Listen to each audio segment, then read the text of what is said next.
Hey, what's up guys? I've got here the Samsung Galaxy Note 10 Plus, been eagerly awaiting it. This is Samsung's Titan, and it's in the most beautiful color here, Aura Glow. I'd like to go ahead and compare it to the iPhone XS Max in the areas that matter, to me anyways. That's the camera and the speed comparison. Oof, there it is. Beautiful color. Now it's one thing to see it in the photos and an entirely different thing to experience it in person. So I really like this look. I like that they're experimenting with new finishes. You know, we've been seeing so many of the static colors. It's very refreshing. It's not a gradient, it's an entirely different new genre of colors on its own. I love it. And this is the quad camera beast, 16 megapixel ultra wide and a 3D sensing rear camera, which is something the iPhone 11 won't even be getting. You're gonna have to wait until 2020 for the iPhone to get the technology that the Galaxy Note 10 or the Plus has today. I really like the flat top and bottom. Something new entirely. Well, I'd say it's copied from Huawei for sure. So the first thing that you'll notice is that the power button is gone from the side. It's now on the left side. This is a 6.8-inch display. Of course, you have that cutout whole camera up here, which is now smaller than the Galaxy S10. So within a matter of months, Samsung really pushed the envelope here. Let's go ahead and get started on that test, see what this thing has.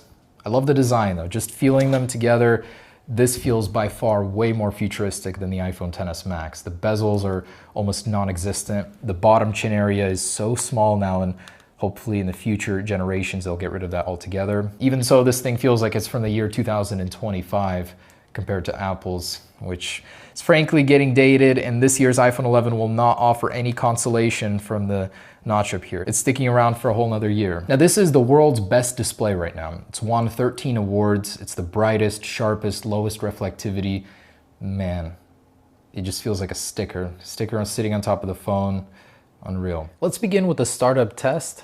So to turn off the iPhone, it's volume up, and the power button over here with no power button on the side, Samsung has relocated it to the volume down plus power button. An interesting change. Now on the left, we have Android 9 with Samsung's latest UI on top and iOS 13 Beta 7 on the right. Here we go in 3, 2, 1.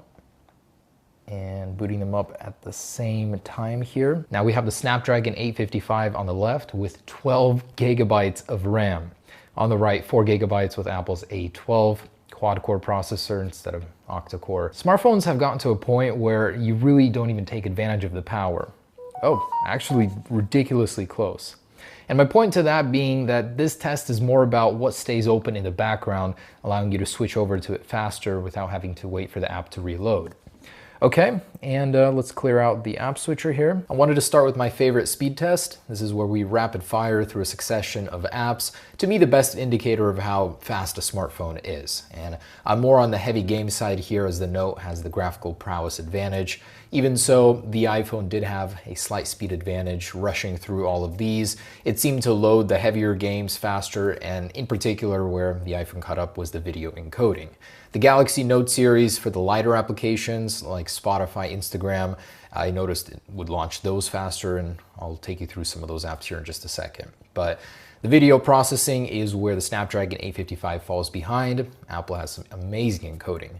First round goes to the iPhone, 2 minutes and 12 seconds, running all of those apps. Very impressive. This is iOS 13, and apparently it should be launching them a little bit faster here thanks to the optimizations.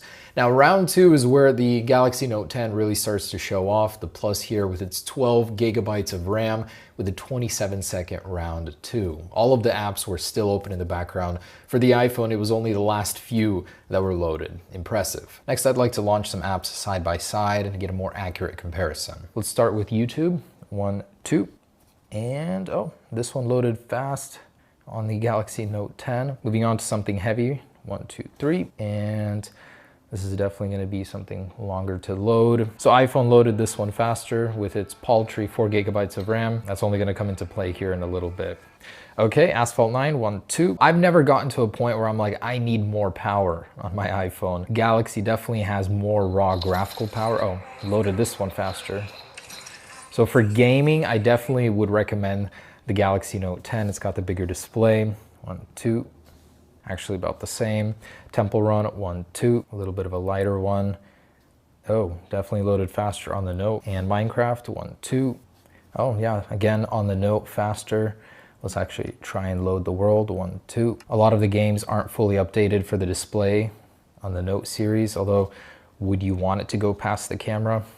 And yeah, so faster on the Note. Netflix, 1, 2. Oh, looks like the Note loaded that one faster. Need for Speed No Limits, 1, 2. Another heavy one here. Cool, I think the iPhone won this one. So just loading some apps. Seems like the iPhone has the upper hand here on a handful of them. Cool, so you're in that a good amount of time faster than the Note could be. Wow, actually considerably faster. And Spotify, 1, 2. Cool, Note loaded that one faster. And Instagram, 1, 2. Nope, pretty much preloaded already. And there's that Geekbench. Very, very close, bridging the gap ever so slowly, although the new Apple A13 is gonna take this to new heights. So multi-core score, just a hair behind Apple's, and the single core score, a noticeable difference, but that is not Samsung's fault. The Exynos processor should make this more interesting. I'd say this is a fairly close test, although the iPhone still has the upper hand in single core. So after running that test, let's go through all of the apps, and as you can see, this is where that 12 gigabytes of RAM really comes in handy. The iPhone has to reload these applications. Yep, has to reload PlayerUnknown, Asphalt 9. This one here is still loaded. Apple has to reload it. Even with 4 gigabytes of RAM, I'm very impressed by the performance of the iPhone XS Max. Obviously, you're getting more for your money here with the Note 10. These are the Antutu results. The GPU is obviously way more powerful here in comparison to the iPhone, and overall fairly close, just a little bit behind. And a test of biometrics. On the left, the in-screen ultrasonic fingerprint sensor. On the right, Face ID. With the screens off, 1, 2, 3. Yeah, no comparison. At least 3 times faster on the Note series. Once again, 1, 2, 3. Yeah, so much faster. Apparently the new iPhone is going to have faster Face ID, but yeah, even with iOS 13, still not up to par with the Note series. Much, much faster. And from the same distance, Face Unlock from both, I'd say about the same, although Apple's is a more secure version. Yeah, about the same speed-wise and animation-wise. Fingerprint sensing is where things really get put on a different level with the Note 10. All right, let's go ahead and test those cameras out. Over here we have the 16 megapixel ultra wide. Both are capable of 4K 60, and just want a general quality test here. Okay, so here's some pop-in colors. Got some magenta, pink, orange.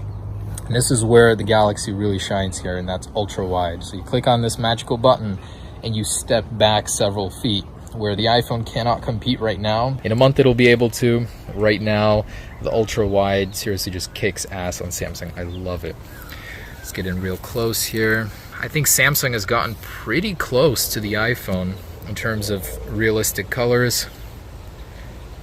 Both really, really great. And here's 2x zoom on this beautiful sunflower. Both are stabilized optically. Both look great. The pheasant we have over here reminds me a lot of this color. A rainbow shimmer. He's got everything, orange, blue. For some low light, we're here in the den of the dinosaurs. Those guys are truly scary in the background. Let's get some zoom going. I don't know what they're doing here, they don't belong. Oh, look at those guys. All right, let's let him rest. Got this subject far away, the Portland airport. Let's see if we can zoom in on that. That's 2x zoom right there. Fairly stable. And let's go further. And here's 5x zoom. So, as you can see, I'm trying to stay on this airplane here. Fairly stable on both still. At this point, digital image stabilization is taking over here. And the iPhone tops out at 6x zoom. So this is 6x on both. And to me, the Note seems a little more jittery. But you can go even closer, 10x on the Note here, where the iPhone can only do 6. And then of course we have the ultra wide, which allows us to step back even further. I'm impressed. Definitely love the ultra wide. Oh. There's my favorite bridge. So of course I had to get a scene here. The monolith. And man, both are good. Dynamic range, man. Smartphones have gotten so good. Even a few years ago, like, it was unbearable, but now professional quality. I think it's very hard to choose one or the other. Both take very sharp, vibrant photos. Video capability is almost on par. Of course, the Note has the ultra-wide lens and then the 3D camera, which could prove to be quite useful in the future. It comes down to color, temperature, skin tone. For me, that's pretty much the only determining factor between the two. Both are so great. Anyways, I hope you guys enjoyed the review. That's my camera and speed test comparison between the XS Max and Note 10. Let me know what you think down below.